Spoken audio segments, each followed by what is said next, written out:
నమస్తే అండి, నేను పార్వతిని. ఇవాళ పచ్చి రొయ్యలు కోడిగుడ్లు ఎగిరేస్తున్నానండి. దానికి కావాల్సిన ఇక పచ్చి రొయ్యలు అండి 1 కేజీ తీసుకున్నాను, ఒలిశాను. ఇక ఒక 5 గుడ్లు తీసుకున్నాను. దాంట్లో ఒక ఉల్లిపొందు, 4 పచ్చిమిరపకాయలు, ఒక చిన్న కొబ్బరి ముక్క, 2 ఉల్లిపాయలు, 3 స్పూన్లు కారం, 1 స్పూన్ ధనియాలు, 4 లవంగాలు, కొంచెం దాచిన చెక్క అండి, కొద్దింత వంగళ ముక్క, 1 స్పూన్ అల్లం అండి. వేసేటప్పుడు చూపిస్తానండి ఎలా వేసుకోవాలో. 4 స్పూన్లు నూనె పోసానండి. ఉల్లిపాయ ముక్కలు వేస్తున్నాను.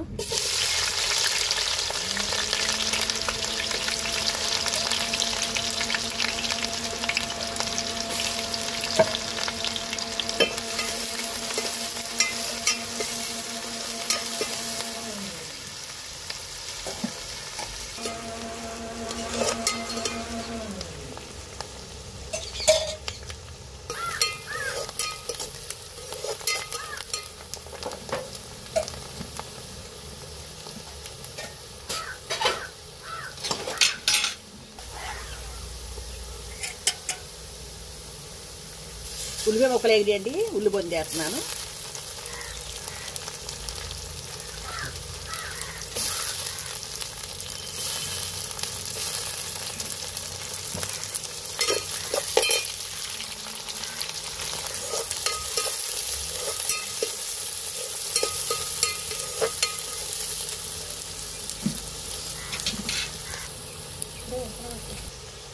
కొన్ని అల్లం చూపించా కదండి, అల్లం పేస్ట్ వేసాను. అల్లం వెల్లిపాయ పేస్ట్ అండి స్పూను. ఫ్రెష్ది అయితే బాగుంటుందండి, ఇప్పుడే నూరేమది.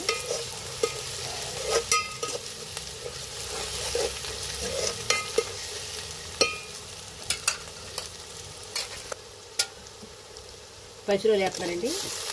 అల్లం వేగింది కదా.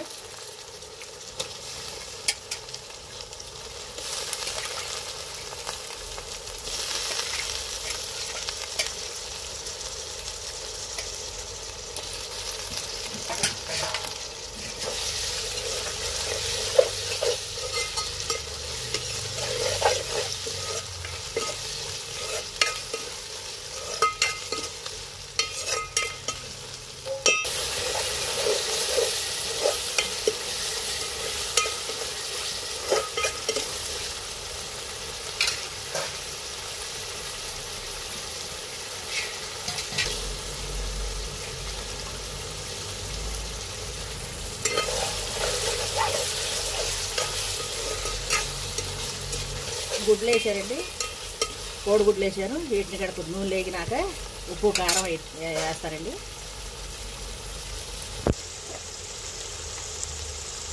పావు స్పూన్ పసుపు అండి.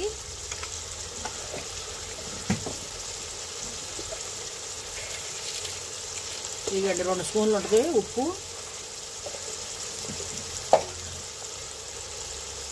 గల్లుప్పే వాడతారండి నేను ఎక్కువ.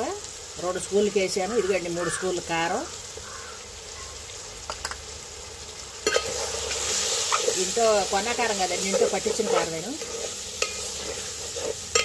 కొన్న కారం వాడండి, పట్టించుకుంటాను. ఇదిగండి చిన్న కొబ్బరి ముక్క, ధనియాలు చూపించే కదండి, లవంగాలు, ఆ పేస్ట్.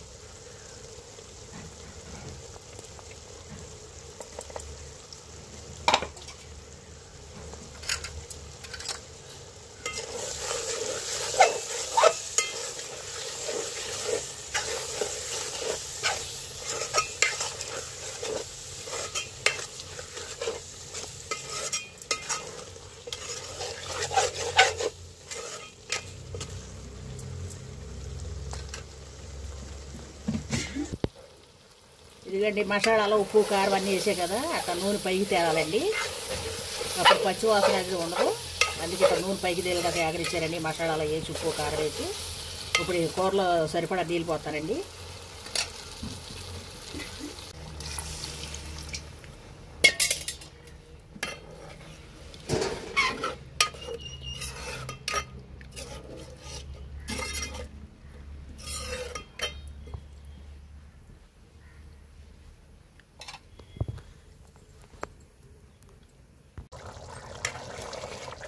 ఇదిగండి కోడిగుడ్లు, పచ్చి రొయ్యలు. ఇంక కొంచెం మిగిలితే కొద్దిగా కొత్తిమీర వేసి దింపుతానండి.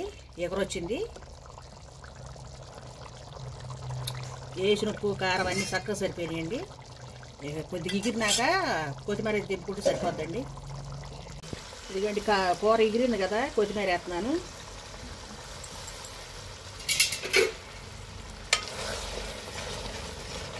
పచ్చిరొయ్యలు కోడిగుడ్లు రెడీ అయిపోయిందండి. వీడియో కానీ నచ్చితే సబ్స్క్రైబ్ చేసుకోండి, లైక్ ఇవ్వండి. వీడియో చూస్తున్నారండి, లైక్ ఇవ్వట్లేదు, సబ్స్క్రైబ్ చేసుకోవట్లేదండి. అందరూ తప్పనిసరిగా లైక్ ఇవ్వండి, సబ్స్క్రైబ్ చేసుకోండి.